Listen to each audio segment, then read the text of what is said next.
ஈஸியா துஷார் பேர் சொல்லு. உன்னோட உழைப்பால வந்திருக்க. நண்பர்கள் அனைவருக்கும் வணக்கம். இன்னைக்கான செகண்ட் ப்ரோமோவை ரிலீஸ் பண்ணியிருக்காங்க.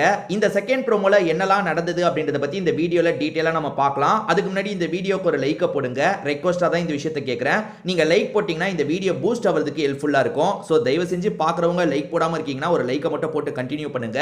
இன்னும் நம்ம சேனலை சப்ஸ்கிரைப் பண்ணாம இருக்கீங்கன்னா சப்ஸ்கிரைபும் பண்ணி வச்சுக்கோங்க. இப்போ கண்டென்ட்டுக்குள்ள வந்துடலாம். ஆக்சுவலா இப்போ செகண்ட் ப்ரோமோவை விட்டுருக்காங்கல்ல, இதுதான் ஃபர்ஸ்ட் ப்ரோமோவா விட்டுருக்கணும். ஃபர்ஸ்டா விட்டது தான் செகண்ட் ப்ரோமோவா விட்டுருக்கணும். ஏன்னா ஃபர்ஸ்ட் ப்ரோமோலயே வீட்டுக்குள்ள 4 பேர் வந்தது நமக்கு தெரிஞ்சிருச்சு. யார் யாரு? அமித், துஷார், இதுக்கப்புறம் பிரஜின், இதை தாண்டி யாரோ ஒருத்தர். இவங்க 4 பேர் வந்தது நமக்கு ஃபர்ஸ்ட் ப்ரோமோலயே ரிவீல் ஆயிடுச்சு. அவங்களோட என்ட்ரியை தான் இந்த ப்ரோமோவா நமக்கு காமிச்சிருக்காங்க. ரொம்ப நாளா வந்து அரோரா வந்து துஷார் எப்போ வருவான், துஷார் எப்போ வருவான் நிறைய வாட்டி இவங்க சொல்லியிருக்காங்க. எப்பனா ஆதிரைக்கு திரும்பி ஒரு வாய்ப்பு கிடைச்சது, திரும்பி உள்ள வந்து அவங்க விளையாடிக்கலான்ற வாய்ப்பே கிடைச்சது. அந்த நேரம் துஷார் வந்திருந்தா நல்லா இருந்திருக்கும், துஷார் வந்திருந்தா நல்லா இருந்திருக்கும்ன்ற மாதிரிலாம் சொல்லிட்டு இருந்தாங்க. அடுத்ததா எக்ஸ் கண்டஸ்டன்ட்லாம் உள்ள வந்துட்டு இருக்கும் போதும் துஷார் வந்தா நல்லா இருக்கும், துஷார் வந்தா நல்லா இருக்கும்ன்ற மாதிரி சொன்னாங்க. பட் வந்து இப்போ ரீசன்ட் டைம்ல துஷார் வந்தா நல்லா இருக்கும்ன்றத சொல்றத குறைச்சிட்டாங்க. அதுக்கு காரணம் இவங்க ஃப்ரெண்டு ரியா வந்து பேசிட்டு போனாங்கல்ல, நீ என்ன துஷார் துஷார்னு சொல்லிட்டு இருக்க, துஷாரை லவ் பண்றியான்னு கேட்கும்போது அப்படிலாம் இல்லைன்னு சொல்லிட்டாங்க. ஸோ அதனால துஷாரை நம்ம கூப்பிட்டுக்கிட்டே இருக்க வேணாம், வரப்ப வரட்டோன்ற மாதிரி கொஞ்சம் அமைதியாக தான் இருந்தாங்க. ஸோ துஷார் வரான், துஷார் வரும்போது கூட இவங்களா போய் ஆக்ட் பண்ணல, இவங்க கொஞ்சம் தள்ளியே நின்றுட்டு இருக்காங்க.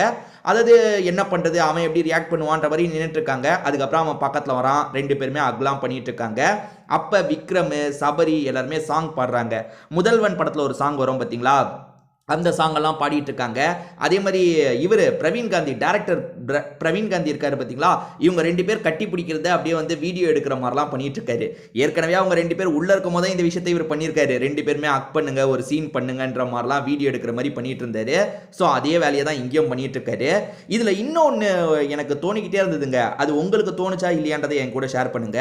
அது என்னன்னா, துஷார் மட்டும் ரொம்ப நாள் இருந்திருந்தான்னு வச்சுக்கோங்க, இன்னும் கொஞ்ச நாள் இருந்திருந்தான்னு வச்சுக்கோங்களேன், அரோராவும் பார்வதி பண்ண வேலையை தான் பண்ணியிருப்பாங்க. அதாவது பார்வதி கமருதீன் ஒரு வேலையை பண்ணிட்டு இருந்தாங்கல்ல, அதே வேலையை தான் இவங்க 2 பேர் பண்ண ஆரம்பிச்சிருப்பாங்க. நீங்க யோசிச்சு பாருங்க, நல்ல வேலையா துஷார் போயிட்டான், அப்படி இல்லைன்னா வந்து அரோரா கேம் டோட்டலா காலி. துஷார் போனதுக்கு அப்புறம் தான் அரோராக்குன்னு ஒரு கேமே இருந்தது. அதுக்கப்புறம் தான் கேம்குள்ளேயே அவங்க வந்தாங்க.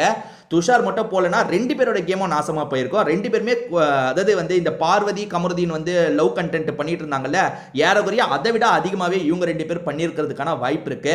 நல்ல வேலையா துஷார் வெளியே போயிட்டான். அதுக்கப்புறம் அரோராவோட கேம் டைமென்ஷனே மாறிடுச்சு. அரோரா அதுக்கப்புறம் சாமர்த்தியமா நிறைய கேம் பண்ணாங்க. அதுல உங்களுக்கு மாற்று கருத்து கூட இருக்கலாம், இன்னும் இப்படி இங்க ஒன்று பேசுதா அங்க ஒன்று பேசுதுன்ட்டு. அதுதான் பிக் பாஸ் கேமு. கரெக்டா எங்க அடிக்கணுமோ அங்க அடிக்கிறாங்க. அதாவது வீக்கெண்ட்ல தான் நல்லா அடிக்கணும், விஜய் சேதுபதி முன்னாடி தான் நல்லா அடிக்கணும் பிளான் பண்ணி நல்லா அடிச்சு இப்ப இந்த லெவலுக்கு வந்துட்டாங்க. டிடிஎஃப் ஜெயிச்சிட்டாங்க, ஃபைனலிஸ்டா மாறிட்டாங்க. இவங்க தான் முதல் ஃபைனலிஸ்ட். இப்ப ஏறக்குறைய எல்லாருமே ஃபைனலிஸ்டா மாறிட்டாங்க. ஆனா ஜெயிக்கிறதுக்கான வாய்ப்பு எனக்கு என்னமோ இப்ப கூட கம்மியா தாங்க தெரியுது.